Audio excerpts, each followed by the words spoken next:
Also, one quick note specifically on the Steam algorithm, there are 4 buckets of reviews which greatly affect visibility. If you have less than 10 reviews, the score isn't even visible. This is really bad, so you absolutely need to get 10 reviews ASAP.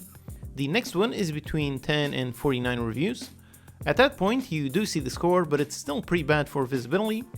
The next one is above 50 reviews. This is where you want to be as quickly as possible, ideally on the first day or maybe second or third. By then you should really be at 50 or more reviews.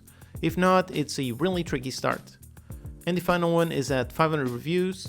That one is really tricky, and that's when you start seeing scores like overwhelmingly positive. As you can see, this game did not manage to hit 50 reviews even now several months after release. Until it gets that much, it's going to be really tricky to attract a large amount of players.